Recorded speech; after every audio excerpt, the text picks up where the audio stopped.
What's going on, everybody, and welcome back to the greatest gaming podcast on the internet, the One Up Gamescast. I'm one of your hosts, Carl Sinclair, joined as always by my brother from another mother, the man with the plan, Master Chief in the streets, Master Cheeks in the sheets, Jack Gibb. How you doing, buddy?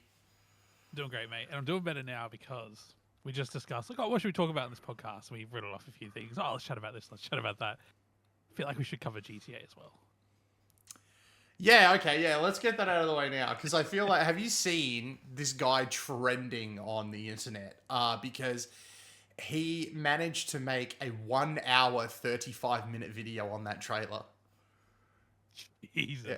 It is a 1 hour, 35-minute reaction. Like, he's watching it, and he pauses it, and he talks, and yeah, it's an hour and a half long.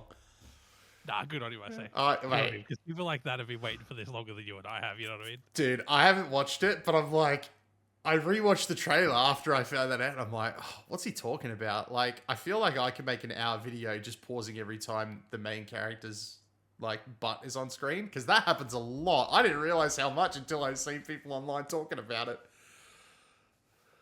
Yeah, that's fair. That's fair. A lot of things you notice quickly, though, have come through, like, when she's got like the ankle monitor on and things like that. Like, are people noticing that now? Yeah, you were quite observant within the first, like, I would say 10 minutes of that trailer. At least us noticing it was on the internet. Yeah, true. I don't know, like, I don't even know where to start, what to say, but like, I'm excited. It looks good. It looks really, really good. I think they're cooking. I think they're. I feel like people are just like, I really want more GTA Online. I really want more GTA 5, but I don't think they're going to get that. I feel like they're crafting something here. I feel like they actually sat back and they went, cool, GTA 5 was really good. We really enjoyed the 3 characters. We really enjoyed the swapping. We really enjoyed this, but how do we take it to the next level? Because, like, when you think about it, like, it's been a long time since GTA 5, and since then, we've gotten some absolutely fucking stellar stories told in video games, and, you know, just the generational leaps we've had. I think they're cooking. I think they want to be a part of that conversation, you know what I mean? I think they want to take that, like, hey, we've told a really strong story, like Last of Us Uncharted level story. I think you've really nailed it. It's like everyone expects this game to be better than the last one in the sense that more cars on screen, or better graphics, or, you know, better AI, or more weapons, or, you know, new biomes, whatever it is. Yeah. That stuff's kind of obvious, and after 10 fucking years or whatever, I would expect all that to be better. But GTA 5's story was big and good, but look, call me out, but I don't remember a lot of it. Like, I don't. That's fair enough. Like I remember Michael, Trevor, Franklin. Like, I remember things and I remember moments, but I look at this trailer and I'm like, I think I'm going to remember this whole game. Yeah, I think you would struggle to find anybody that could sit there and, like, unless they're an absolute freak like me, I think you'd struggle to find someone who can sit there and tell you the story from start to finish. I think the thing about GTA 5, and I think you nailed it, was GTA 5 has a lot of moments, and then when you got to GTA Online, you were able to craft your own moments. I think GTA 6 is going to be a moment. I think from start to finish is the moment, and I think that's what they want. I think by the end of this, you know, they want people to be like, I think this is the one where they want you to remember everything, just not the like the CJ memes, you know, I get a number 5, a number 6, you know, and then Trevor, who was such a freaking moment in time, and yeah, I think they want you to literally have such a, I think it's going to be less, oh, dude, Trevor was my favorite character, and I think they're crafting more of like, man, when Jason and Lucia did this, like when that happened to them, that was crazy. Like, oh, that moment was insane. Whereas it's like, I think you remember the characters more from previous games than you do the moments. I mean, there are some great moments. Like, Trevor is known for some moments. But like, yeah. Top tier generation moments there, but yeah, I think in this game it's going to be like, even just robbing a convenience store might be amazing. You know, I think I think the extremeness of the missions won't have to be as high, because these 2 characters that you've spent so much time together with will carry the weight of the excitement or whatever. I think the game's still going to be massive and have moments, and we get a glimpse of someone hanging out of an airplane at some point. Like there'll be all that good GTA stuff. Yeah. I mean, it's still called Grand Theft Auto. You know what I mean? This thing's going to be huge. I mean, just from like all the locations they revealed, like they're literally adding a version of the Florida Keys, like, and that's not a small.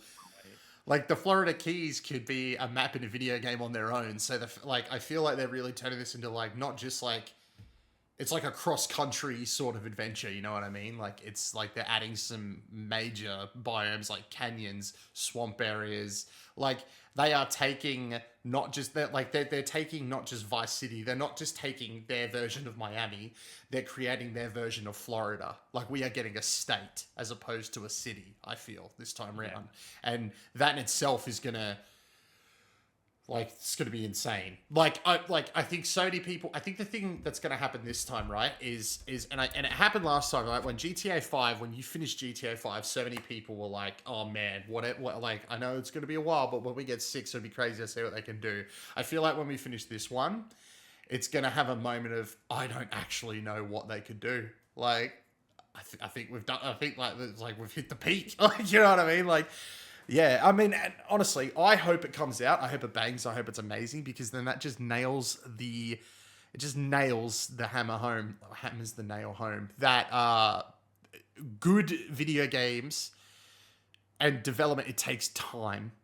You know what I mean? Like pumping out Call of Duty year after year. Like if you want real innovation, if you want real change, if you want to like really create an impact, you need time. You need to give them time to cook. Like, and man, GTA, they've been cooking, man. Like, that looks like some freaking Gordon Ramsay level shit. Like, I'm ready to sit there and eat that, you know what I mean? That beef Wellington might be expensive, but my God, does it look like it's going to taste good, you know? My goodness. Well said. Well said. I'm sure we'll revisit Grand Theft Auto continuously between now and May 26, 2026. But hey, that's crazy. I think, I don't, my expectations are not just game of the generation, but like potentially just the best game ever. Like, I don't know. Yeah, it'll be up there. I've probably set myself up for failure, but I don't know, man. It's got that special sauce, that secret sauce. I just want to finish my thoughts on a comment I read on YouTube underneath the trailer, and it was simply, "I'm not ready for these two to betray each other," and neither am I. I joined that comment. I mean, we said that when we watched it. Like, it gives those vibes, bro. We just like worded it like so elegantly. We did talk about this after we watched it so much. I think this couple in this like story is just going to be so easy to invest in because like two of them, they'll be together a lot. Like I feel like the best parts about GTA 5 are when you had multiple characters in the mission. Yeah. I don't actually feel like that happened much. I could be wrong with my memory here. No, you are correct. I feel like it was more, I think the reason we see like that happen so few and far between in 5 is because you were able to choose a lot of the time who you wanted to be. So it would be a really hard sort of thing to incorporate them and have them feel like the characters that they are if you could literally move one around with the other one, and then it just sort of changes the vibe of the story being told. Very right. With 3 characters, that'd be tough as well. It's a juggling act. There'll be, like, in the open world, right? Let's just say you're driving around. You'll be able to have both in the car. Like, do you think they'll actually I think so. Time together? I think so, I kind of hope so. I hope there's, like, I can a see mechanic in the game that can sort of, like, stick together, or like one of them's like, oh, I'm going to go to the gym, and then one fucks off or whatever. I don't know, but I feel like that stuff might happen. Like I feel like there'll be options and stuff, but I feel like as far as like this campaign, as far as that goes, I feel like we're going to see them stick together a lot. I'm really hopeful. See, I've been watching this trailer and all that sort of stuff, and I've been really hopeful for like a quick swap system, right? So we were astounded in GTA 5 how you could swap to another character, wherever you wanted, it zoomed out and zoomed in. I would be absolutely freaking like, what I'm picturing in my head is like, you two are in a mission at the same time, and you're in a shootout, and Jason's held down, you hit a button, suddenly let's see you're on the other side, and you've like flanked, and you're taking shots, and then you swap back to Jason. Like a quick swap system would be really, really cool. But also a great way to like tell their story, the Bonnie and Clyde story. I'm calling it now. I reckon, I'm hopeful that it's going to be like a Mr. and Mrs. Smith situation, right? Like she's on the inside. She's become she's gotten out early because she's a mole. That's why she's got the ankle monitor. He's probably he's probably working for somebody. They do like they're both like dobbing on each other, and then towards the end they're just like, oh man, we love each other, and then they both team up to like take somebody on. Like I feel like that would be the way to do it. Honestly, I think it'd be so good. I think they'll both die in the end. I think that's gonna happen. I think one will die. I don't think both will die. I think that's what makes it so sad. Oh no! Imagine they make you choose. I don't think it'll be a case of like it pops up on a menu which one do you want to die. I think it'll be a case of like which one are you playing at the moment. Yeah. Like as in, I think it'll be organic. Like whichever one you're playing as will be the one that survives or dies. You know, whatever. I don't know. I'm really worried about the last mission, to be honest. I'm already nervous. Yeah, that's fair. I'm excited. Me too. Got a year to wait. In the meantime, there are some other games coming out. Yeah. We got a release date for Mafia. What's funny is we got a release date for Mafia weeks before the official release date for Mafia. That's crazy. Yeah, I don't know what's going on there. I'm a bit lost, but hey, they obviously knew when GTA was coming out, unlike the rest of us. Oh yeah, seriously. Yeah, what is it? August 8th? Is that August 8th. Woo, mate, it looked good. This new gameplay trailer is fire. Like, I am super excited. It's not an open world game like the previous ones have been. It is a linear story-driven game, very much in like an Uncharted style of game, which I kind of feel like is a pretty cool thing to do. Like, you know, there isn't... I think you can get away with it because it's been a long time since the last one. I think people are clamoring for something new, and there isn't a number at the end of it. You know what I mean? Like it's a... Prequel probably helps. Yeah, well. It's a start. It's like the start. It's like a new way of telling a story. Controversially, though, I think if there was a lot of other games coming out at the moment that fit this list of... like this checklist, like as in narrative, single player, action game, Uncharted, Tomb Raider, all that sort of stuff. I think if there was like 6 other games like that coming out this year, I don't think this would be hitting so well. The fact that there's... well, Indiana Jones, I guess, would probably be the closest thing, right? And that was months ago. So yeah. I've nearly finished that, by the way. I'm nearly there. I think this is gonna hit well. I do as well. For a good game to come out.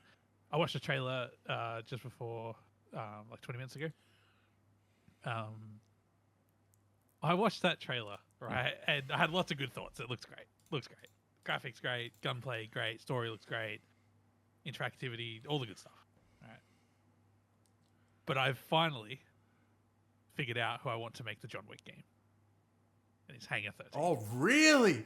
Okay. And that trailer is just medieval John Wick, basically. Yeah, fair. Yeah. I mean, I know it's not set in medieval times. Like, I did watch it. Yeah. Like, the moment the gameplay starts, when you're inside that chapel-looking building or whatever, and they, like, shoot a target, knife someone, like shoot the thing that lights fire everywhere. I didn't know what it was. Jerry can, whatever. Yeah. Oh, that moment, it just clicked in my head, and I'm like, this is just like slow-paced John Wick. Let's speed it up a little bit. Then there's the car stuff, the horse stuff. Dude, that was just a John Wick trailer. That's fair. That would actually, yeah.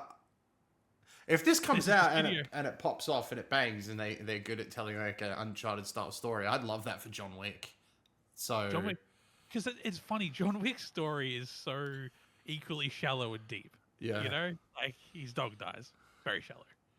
But the world, you know, and it looks like they're crafting that here. It just needs some more neon lights, bit of a modern setting, a few high-rise buildings. We're good to go. What they do is they make so Old Country's a prequel. What they do is they make the John Wick game, and the whole game is about that job that he did for old mate from the first film. Oh, like yes. That impossible job, that impossible task, like the bodies he buried that day. Give us that in video game form. A video game is the perfect place to do. I think it would pop off. I think it'd be really good. But it has to be to this standard and budget. And It has, like Mafia the Old Country is the bar, in my opinion. Yeah. No. Yep. No. Oh. And if it has to wait for next-gen consoles for all the ray trace neon lights, then so be it. I'm getting excited for a game that doesn't exist. That would be so good. Oh my god. You saying that has actually made me more excited to jump into the Old Country, actually. I was excited already. I was a big Mafia boy, so... Yeah, it's like Borderlands for me. Every time there's a new Mafia game, I'm looking at that going, that looks fucking sick, and it just never really shakes out for me. As in, I don't play it or I don't get the time, whatever it is. And again, I'm looking at this and I'm like, this looks fucking awesome. Hey, maybe the prequel's the place to get in. I feel like this would be a really good entry point for you because, like, I honestly, I look at this and I'm like, this is 10 hours. Yeah, I hope so. Yeah. Yep. I think this is like a really well crafted 10-hour story. Like, I think they have a mission. They're telling that story to you. And I think they're just trying to set the Mafia games back up again. They're bringing it back. And if they want to bring it back and do like an Uncharted style sort of Mafia game now, I'm all for it, honestly. If this game is a success, which I'm sure it will be, but if it is, like, it gives them that, like, capital to do whatever they want, really. Not money, but as in, like, the social agreement with the player in the studio. Like, they can go on to have a crack at if Mafia 4 is linear or yeah, whatever. Like, they've, if they pull this off, they've got choices. Or a John Wick game. Oh, man, John Wick game would be so good. Ah, so good. But yeah, Mafia looks great. I'm very keen for it. Very excited for it. Honestly, the entire trailer, like, I don't know, it just gave me like vibes. Like, it did give me like Indiana Jones vibes. Like, it looks like to that caliber of storytelling and just quality. So I'm very excited for it. And everybody in America is excited because it's only like $50 or something. What, Mafia? Yeah. No, it must be short. Yeah, it's like $90 here in Australia. Yeah. Doesn't really feel like a bargain, but hey. Not for us, you know. Well, like, otherwise it would be like $125, $130. So that's not too bad for us, but yeah, it's like, yeah. Oh yeah, the deluxe edition, 110. Because yeah, I feel like this is like there's no multiplayer. There's nothing like that. It is a come play this freaking sick story. It's even $90 at EB. Yeah. Yeah. Oh, the cover looks great. Color me interested. I got to finish Indiana Jones first. I must be at the end. I don't want to spoil anything, obviously. I must be at the end. That game's so good, man. So good. I'm loving it this much, as in, like, I'm loving it. 9 out of 10, 10 out of 10, somewhere around there, right? I imagine that someone who's a massive Indiana Jones fan that's consumed every movie 60 times and no doubt comics and graphic novels and whatever else is out there. The young indie show. That's what I mean. Like, whoever, like, people that have consumed it all, you know, have a hat in their bedpost for good luck. They must have got so much more out of this than I did. You know, like if I'm sitting here like this is a 10, there must be so much in this game that I'm missing. Oh, bro, there's like just like little nods and stuff like that. Like I don't know if you noticed, but like I can't even talk about it without spoiling it. There are moments that there's like nods to other films and stuff that happen quite often. There was a nod to the Young Indiana Jones show. There was a nod to... Oh, really? There's a nod to... No, I'm not sure if it was intentional. I think it was because it's like very specific. But when I was in school, you remember those like what were they called? Like book club. You know, you get those magazines. Yeah. I used to get Scholastic. That's it. I used to get these Indiana Jones novels from them. They would like drop in these novels one after the other, like monthly, and there was even a callback to one of those random novels in the game, and I was just like, no way they're referencing this. It was very cool because those novels, a lot of them took place in Egypt, so there's like a little nod in the Egypt level. Yeah, right. They cooked with indie. It's a great game, really is. And like, I know we've talked about this like the third or fourth time. We've probably talked about it on the podcast, but like, Trey Barker's performance. Oh, man. It's just that, like, in my opinion, is just his greatest performance yet. And he's obviously done some great work. Like, oh, yeah. Yep. It somehow raises the bar. I'm in awe of every cutscene, honestly. When Harrison Ford was like, see, you don't need AI to replace us. Look at how amazing he's done. I'm like, yeah. Like, that there is, like, proof of a great fucking performance. Yeah, look, I don't know if that'll change one day, but yeah, like... He nails it. Could not have been done any other way, honestly. See, he's like me, right? Like, he's clearly somebody that sat there and watched these movies on repeat growing up. You know what I mean? Like, that's why he gets the inflections and everything so spot on, because he's done nothing but consume it for years and years and years.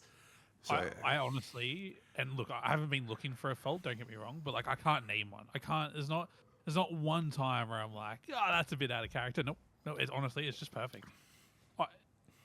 Yeah. Honestly, the only thing that I still like, you know, like near the end, like I said, the only thing that I'm still a bit like, oh yeah, that's right, is every time we're in a good cutscene and they go back to first person, I'm like, oh, that's right, I can't see him. Yeah. I can look down and see my legs if I want to. I feel like the sequel to this will have a third person mode. I feel like they'll incorporate that in there. But it's not because the game needs it. It doesn't need it. No. It just needs it because I just wanted to see like Harrison Ford more, because it's just done so well. Yeah, it's a great game, honestly. Like, hopefully people don't sleep on it. Like, it deserves to be in. I think it'll be fine. Yeah, and the thing is, now it's a PlayStation. It can be in that Game of the Year conversation, but unfortunately, there's been some bangers this year so far. So, yeah, it's going to be a tough year, but I want to see it in the conversation. I don't want. I want to see it. It deserves to be. Okay. It deserves to be, for sure. Sorry, I didn't mean to derail things. No. Well, we'll get to our Destiny. Mate. Oh, mate. Explain to me what's going on. Just when I'm out. Just when I think I'm out, mate, they pull me back in. So Destiny had their have announced the Year of Prophecy, which is kicking off with the Edge of Fate expansion. They've basically come out and said that they're changing the way that they're doing content. We're now going to get 2 major expansions a year as opposed to getting one, which felt like every couple of years. We're getting major expansions with a mid-season update that will bring more substantial content to the season. And they've announced the 2 for the year. We're getting the Edge of Fate and Renegades. So Edge of Fate is coming July 15th, and Renegades is arriving on the 2nd of December. So quickly, Edge of Fate is the first expansion. It's plunging Guardians into sort of uncharted territory in terms of like narratively, and just the fact that we are going to the far end of our galaxy. We are going to basically the furthest point we've ever been before. They're leaning really deep into cosmic horror and mysticism. We're dealing with the Nine. The story going forward is centered around the Nine, who are beings made like entirely of dark matter, is something they touched on. Like, so the whole premise of Destiny 1 and into Destiny 2 was, we are the Traveler's Guardians, this mysterious traveler who came from another galaxy and shared its like abilities with us, and it's ancient. They came out and said, just so everybody knows, the Nine are thousands of years older than the Traveler. Like, the Traveler is like an infant in their eyes. Like, these beings have been here for an incredible amount of time. And they've been around since Destiny 1, like with Xur, who was like an emissary of the Nine. So they've always been there, but they've never really just been explored. Well, we're finally exploring them. And they're introducing a whole bunch of new things, new character called Lodi. They're bringing some old characters back. They're really messing with like time distortion and the idea of time travel while not actually traveling through time and all that sort of stuff. We're going to a new destination. They're changing the way that campaign is done. They're no longer doing like non-linear, like point A to point B. Like, they're allowing you to sort of craft your own story and craft your own adventures with your fire team. They're adding a new subclass. They're adding more exotic gear. It's basically, this feels very much like an experiment.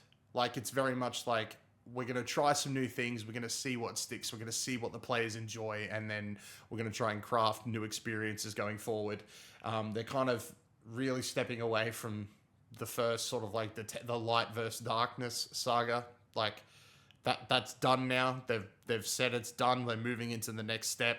You know, the remnants of that saga are important to stuff going forward, but like they are basically like it's done. What comes next is everything. So very excited about that. Gameplay looked good. And then I was like, you know, this is great. You know, I might hop back in. I might give it a go. You know, I don't know. We'll see. And then they announced what's coming in December, and that's called Renegades. That is the second expansion for the year.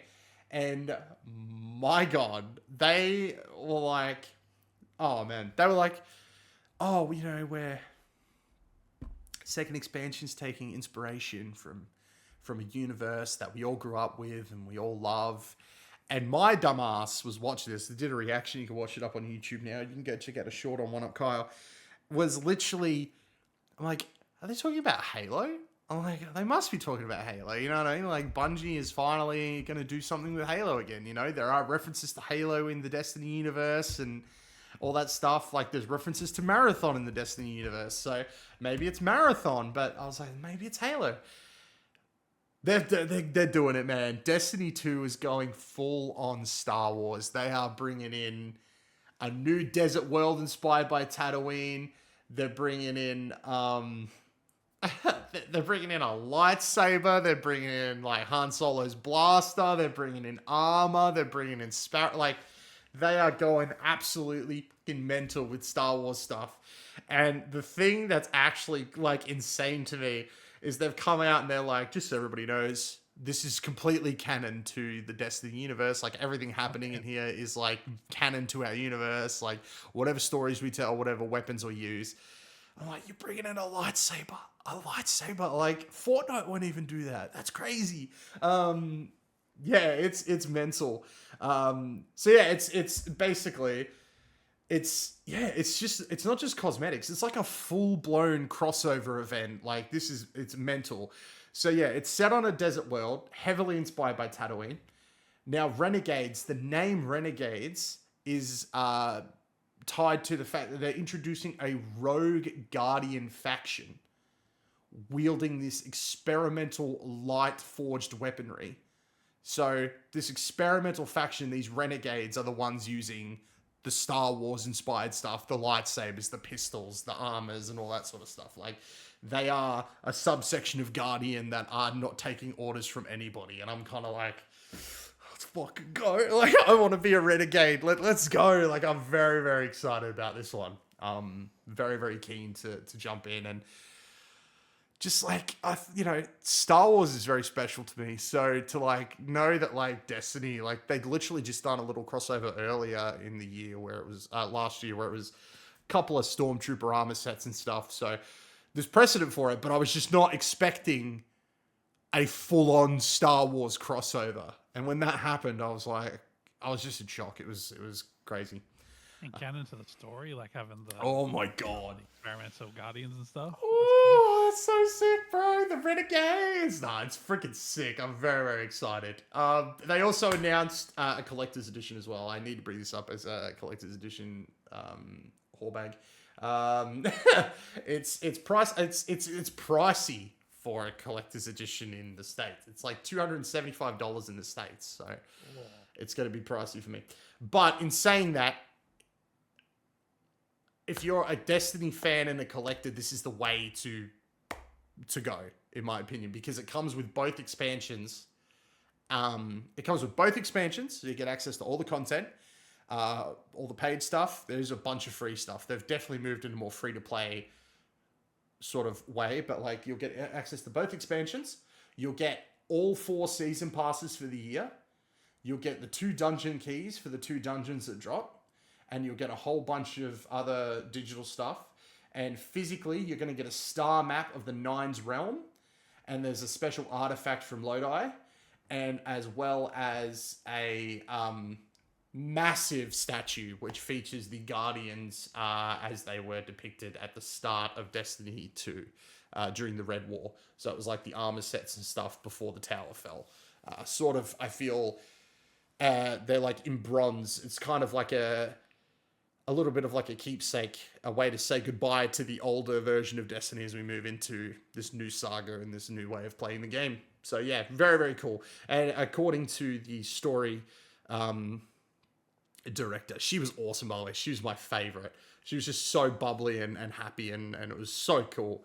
The star map of the Nines realm and the artifact from Lodi, as well as there's a letter in there and a book, have some very key lore stuff for Destiny fanboys who love just like the story itself. And the book and the letter, the only way to get your hands on this stuff, that lore, is through the collector's edition. So, shit, okay. yeah, there will be some YouTubers out there that'll make it available to you through their channels. Don't worry, everybody. It's not locked off to you forever. But yeah, very, very cool. They Destiny know how to do a good collector's edition. Honestly, they've done some really, really good ones, and this one is like top tier as well. Very, very cool. I would say that's true of Bungie in general. Yeah, done very well over the years. Mate, can't wait to. I just don't want to play it anymore. But yeah, I'm back. It's freaking sick. But yeah, I'm back. Oh, man. Do we want to quickly touch on the Xbox portable stuff? We can. We'll touch on that. And I don't want to touch on one thing before we end. Mate, I've been looking at these portables, right? And I'm really excited to hear what you think. I don't temper your hopes and expectations. I don't really have a lot to say. I just feel like we cover Xbox hardware pretty well on this show. I feel like we should cover this. So, Asus ROG Ally, portable console PC that we all know and think's cool. They're partnering with Xbox to make like not an Xbox portable, but a Windows PC portable that's like Xbox branded. It's got the Xbox official logo on it. You know what I mean? So basically, the FCC's leaked a bunch of images of what we assume or know is the ROG Ally 2, and then also the Xbox version of that. Both are quite similar. Like they're clearly the same device, just packed a little bit differently on the inside. Mm-hmm. Where are the specs? You had them in the article. Having a scroll. Yeah, so they're a bit different. So the ROG Ally 2 looks to be like a quad-core 20-watt chip, and the Xbox One is like an 8-core 36-watt chip, which is a huge, huge difference. And it's not really clear. I mean, this is the thing. This is just leaks. It's not really clear what we're targeting here. Like, is the goal to play everything that an Xbox can, or everything that Game Pass has, or you know what I mean? Like, it's not really clear what their objective is here. I have a feeling it's just make it as powerful as possible, based on what I've read here. Like, the leak also includes the Xbox having 64 gigs of RAM. Now, that's shared memory with the graphics, but that's insane. That's 4 times more than the Series X. Like, you know what I mean? Some of this stuff doesn't really make sense to me, but I have a feeling they're just going all in, because I guess if you put the Asus logo on it, you can charge a computer price. Like, as in, like the ROG 2 will be $1,000, and this will be $1,500, and you look at the specs and you're like, oh yeah, fair enough. But when the Xbox handheld comes out in a couple of years, I don't think you could charge $1,500. Well, maybe you can by the time we get there. I don't know, but I think they're just going to use this to learn from. Something just feels off about it. Like, as in, if this was the Xbox handheld, like the Xbox handheld, I don't think it could exist. So, like, it just doesn't. You know what I mean? Like, something just feels a bit experimental about it. But I'm excited by the direction we're going in. These photos make the devices look like absolute shit. So, looking forward to seeing one without all the fingerprints on them. Mate, that was my only comment, was if you're going to take some photos and leak some shit, at least clean this shit up before you do it. Just a little bit. Just give it a wipe or it's something. A microfiber cloth. You're telling me there isn't one hiding at ASUS headquarters? Like, you're fucking telling me down in the swag box that they give to fucking streamers and shit, they haven't got a microfiber cloth? Just grab one, bro. Wipe it down. No, I agree with you. They're in a rough state. It feels very much... You know what this feels like? This feels like Xbox want to get into this, like, portable space now, but they're not ready. This is the fastest ticket in. And this is their quickest way to get it in people's heads that Xbox want to be here. I actually think this is so smart, right? Because it's like when they eventually announce their like dedicated handheld, it's not going to be such an unprecedented thing. It's not going to be like, whoa, this is like nothing like this has ever existed before. It's like, no. This is just like Xbox is doing their own thing now. There is one out there. It did well. Because this thing's got to do well. I feel like the first one did well. Like if the first one did well enough to get a second version, then this will probably do pretty well. I think the fact that the Xbox One's a bit stronger is also very... I feel like... It's like, do you think like Xbox had anything to do with that? Do you think they were kind of like, hey man, like, beef it up? I wouldn't be surprised if Xbox is making $0 on this. Probably. Like, I wouldn't be surprised if they've actually, like, Asus is the winner here. But that's because Xbox has their own handheld in the works. Like, I think what the play is how much was the Vita at launch? I remember paying with multiple launch titles in the case about $500 on day one. Yeah, sounds about right. Now, inflation and stuff, obviously, that was 14 years ago. It's $1 million in today's money. Yeah. But $500, right? And that was a big day, obviously. Big day at the shops. Where am I going with this? I think the Xbox handheld, like the genuine handheld coming out soon, is going to be expensive. Like, it's going to make that $500 look cheap as shit. I think this ROG Ally 2 is going to be more expensive, though. And it'll pave the way for making the genuine Xbox handheld's price okay. Even if it's a less powerful console, cheaper console, whatever. So you're saying... I think this is taking the bullet, and because it's got the Asus logo on it, and they make ROG Allies that are expensive, I think it'll all be okay. So what you're saying is that this handheld is the Mario Kart world for... the eventual expensive fucking Xbox handheld. It's taken the bullet of being $80. Yeah. Okay. Yeah. And everyone will swallow the Switch 2's price and everything because they want to play Mario Kart World. Like I think this is just going to take the bullet. And I think Asus was making it anyway. They were just going to call it the ROG Ally X2. Like this, you know what I mean? I think Xbox has just subsidized it a little bit by slapping an Xbox logo at the corner and I don't know, supplying a can of black paint. I don't really know. Like I don't like. I'm sure it's more complicated than this. But it just seems odd that Asus would even like want. Like, think about this, right? If you're Asus and you're making this, right, and Xbox comes along and goes, "Hey, we'd love to slap our logo on a device and make Windows 11 a little bit more friendly for it," right? You'd be stoked. You'd be like, "Great, Windows 11's kind of sluggish on the consoles, on the handheld. That's great. This is awesome." And then Microsoft's like, "Oh, hey, but the year after we're going to release the Xbox handheld." I would shrivel up at that point. I'd be like, "Nah, I'm good. Fuck off. Like, I don't need your help to make this console. I've already made 2, and they were fine." Like, you know what I mean? Like, what's Asus getting out of this? And the question might be that Microsoft's just not getting much out of it at all. Like, as in, this was just something they were working on anyway, and we're just slapping Xbox guide button in the corner. Something feels off about it, man.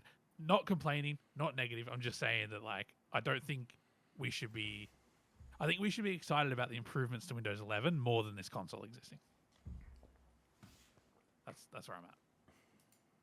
But I'm sure the day it's announced, I will be giddy as fuck. Don't get me wrong. Can only buy so many handhelds a year, though, so I'm probably going to have to wait for this one. Cool. What was the last thing we wanted to talk about? I'm here to complain. All right. What are we doing? You know... Should I crack a drink? Yeah, definitely. I need to know what... Like, I know why, but I don't like it. And that is... Gears of War Reloaded was announced. It's coming to PS5, PC, and Xbox. It's only a soft drink, mate. Might not be enough. Oh, mate. Get the hard shit out. And it's coming on August 26th, guys. Like, why is it just the first game? Let me tell you guys why. It's the first game because Gears of War E-Day is coming out next year. It's definitely not coming out in May of next year. Definitely an end of the year game. It's coming out next year. and it's a prequel to this game. So they're clearly dropping the first game in order to get PlayStation gamers and PC gamers that haven't dipped their toe in ready for E-Day. You know what I mean? Like, of course we should release the game set after E-Day first. That makes total sense. They want to get people accustomed to how Gears plays, how the multiplayer goes, and all that fun stuff. They're getting everybody ready for E-Day. As an Xbox gamer, as a gamer in general, I play on everything, but as an Xbox gamer, somebody who's played Gears for a very long time, and has recently streamed the first game, the Ultimate Edition, which is basically this, but just not in 4K. What the fuck are we doing? Where's my Gears 2? You know what I mean? You really want to get PlayStation gamers hard as a rock. You give them the original trilogy, not just number one, because you could have easily just ported the Ultimate Edition to PlayStation. They don't know what it used to look like. They don't need to know. Ultimate Edition's fine. This reloaded crap, right, should have been Gears 2. Because Gears 2, probably the best in the trilogy, the best in the franchise, still looks like it runs on a potato. Like, it looks the worst out of the three because Ultimate Edition exists now. Like,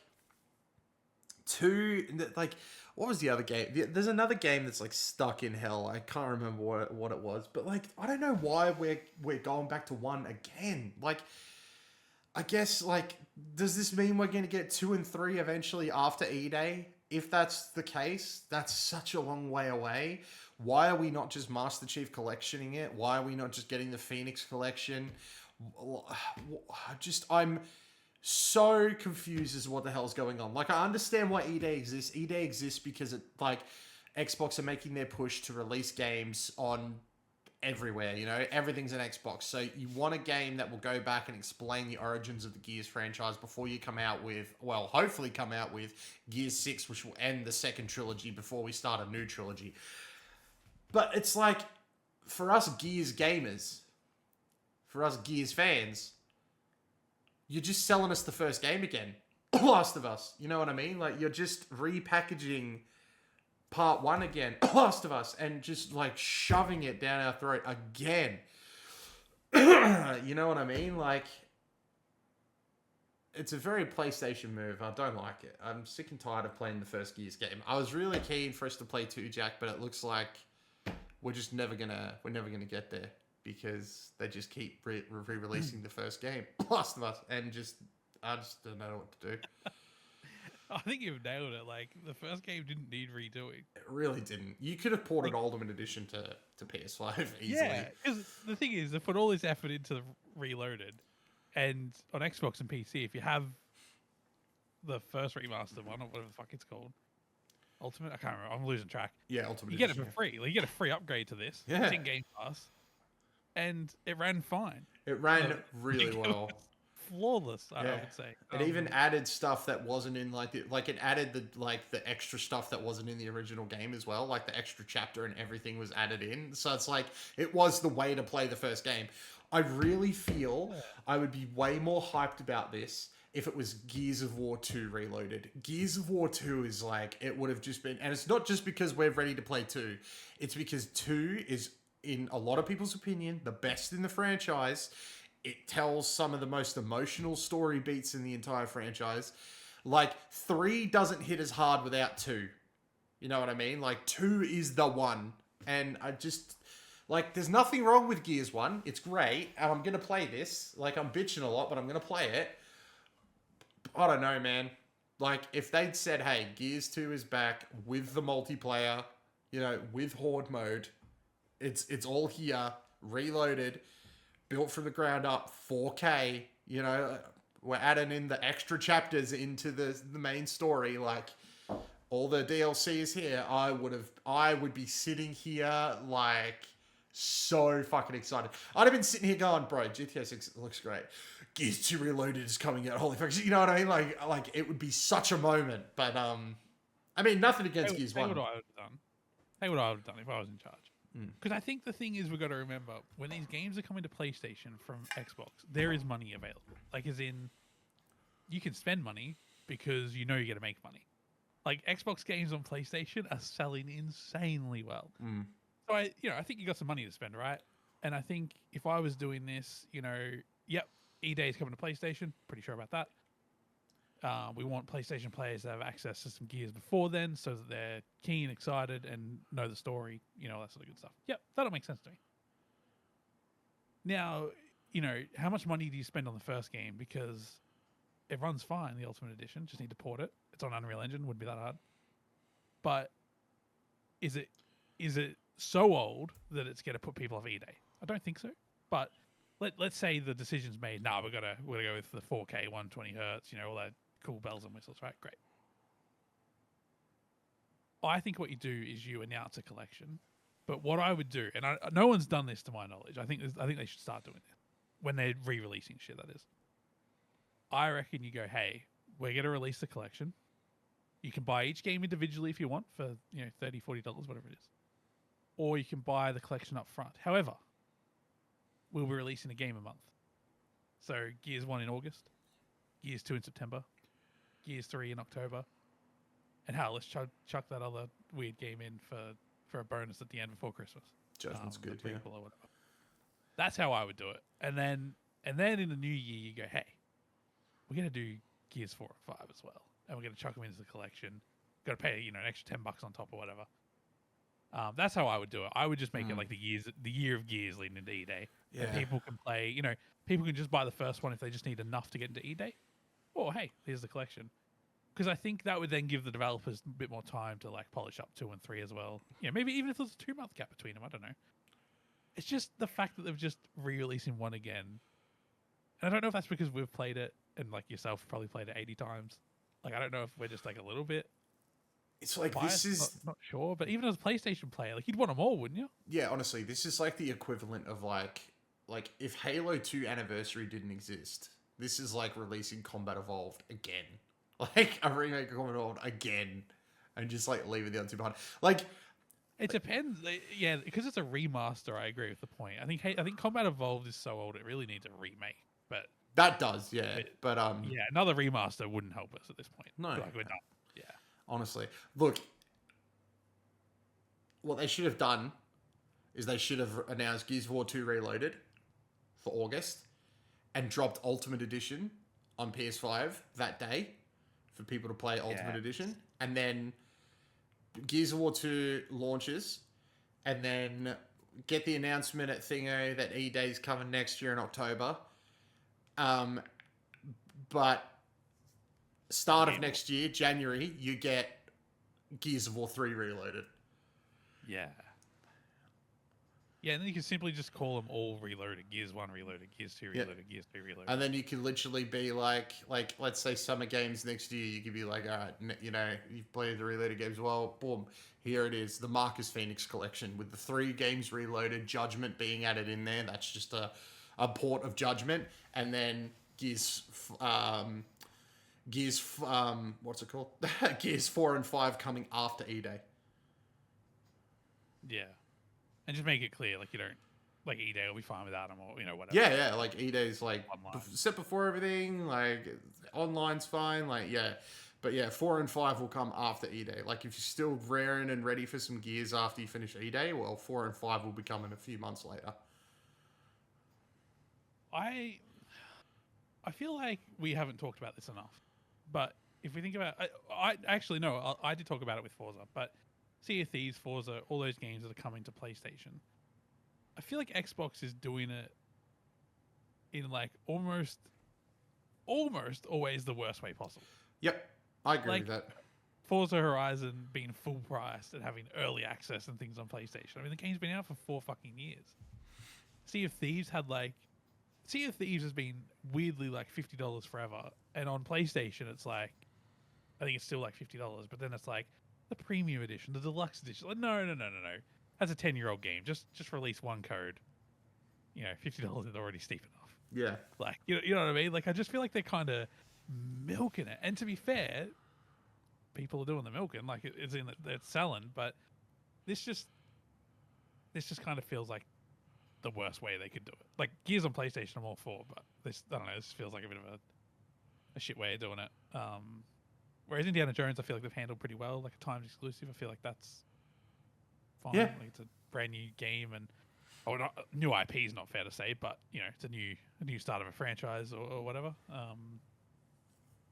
Yeah, I don't know, man. It's gonna be interesting to see what they do with games like what's it called? Fucking Project. The agent one. She's a special agent. Perfect Dark. That's the one. Oh yeah. It's gonna be interesting to do with games like that. Like they're like, yeah, they're not nailing this cross-platform thing, but they're doing well in terms of money and quality. Like the releases on PlayStation are good. They're not buggy. Like they're technically doing well. I just feel like I don't know what to call it, but not the marketing, but just the way they do it just feels a little bit. Just the rollout feels wrong. Feels weirdly paced, doesn't it? It's good in theory, I think. And I think they think it's good in theory. But I just think the way... There's no consistency, though. No, and that's the issue, you know what I mean? Like, we need to know what to expect, but I think they still don't know what they want to deliver, which is probably the issue. waiting. They're probably honestly just waiting for the day they step on a fucking landmine. As in, so far they've gotten away with every decision regardless of... Like I would say Indiana Jones is great, you know what I mean? Like, if they're paying for new IP and things like that, a timed exclusive, fair enough, that's the way it rolls. But I feel like they've done so many different things. They're just trying to, like, I'm guessing that people's wallets are not telling them what's not working, because so far everything's probably worked. Like, they've probably sold shit tons of copies of Indiana Jones. Like, they're probably, like, as in, this will sell. Like, I don't know, it's just kind of weird. I think the big tester,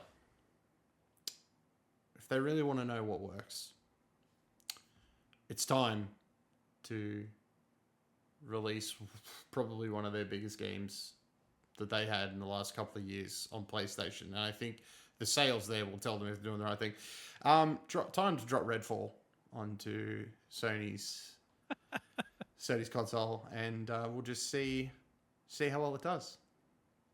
I thought you were going to say something else. I was already teeing up my response of, like, the problem is every time they do something quote unquote wrong, it's the Xbox players that complain. Yeah. Whereas the PlayStation players just go and buy it at the store. Yeah, they're just happy to have something new to play. Yeah, so like it doesn't matter how much of a storm it creates. If it's selling well, if it's a top, what was the stat that came out last week? They were like on the PlayStation Store, they're like the biggest publisher on the PlayStation Store or something. Yeah, they're like 4 of the top 5 games on the PlayStation Store are all Xbox games. That's crazy. It's so mental. Even if we were to sit here and be like, well, their strategy's a bit this and it's not this and it's not clear, they're going to be sitting there going, well, we're the top performer on the store. I mean, what we're doing must be fine. And I mean, can't argue with that. So yeah, it's literally one of those things where it's like, the strategy's not working. Oh, sorry, I didn't hear you. I dropped a stack of hundreds on the ground. What'd you say? That's the thing. Like, I feel everything you've just said about Gears. Couldn't agree more. But when it's number 1 on the PlayStation Store all the way through Christmas, I mean, this conversation will just be a moot point. Which fucking sucks. It does. No, I agree with you. Totally agree with you. Yeah. The thing is, right, it could be number 1 on the PlayStation Store up until Christmas. But you know what? I would say Gears of War could have been number 1 on the store right now if they dropped Ultimate all the way up until Gears 2 drops, and then that can be number 1 all the way up until Christmas. It wouldn't last till May, though. Tell you that much. True. Nothing's coming out in May or June next year. It's done. Nothing's coming out in May or June. But you want to know what is coming out, mate? This bloody podcast. Thank you so much for joining me this week, bud. I appreciate it. Thank you for having me. Mate, we'll come back and do it again next week. You know why? Because we are the most consistent thing in video games right now. We do not delay. We will be here. And you know what? We will be here next May. Ladies and gentlemen, thank you so much. Well, we'll be here, but we'll definitely be playing GTA. Thank you so much for joining us, everybody. We really do appreciate it. If you enjoyed, please feel free to follow, like, subscribe, do all that fun stuff. Join the Discord. You can keep the conversation rolling. For the latest news, reviews, and previews, definitely check out oneupgames.com as well as OneUp on YouTube. But that is going to do it from us. We really do appreciate you taking the time any day to listen. Until next time, may all of your games be good ones, and we will catch you guys next week. Bye, everybody.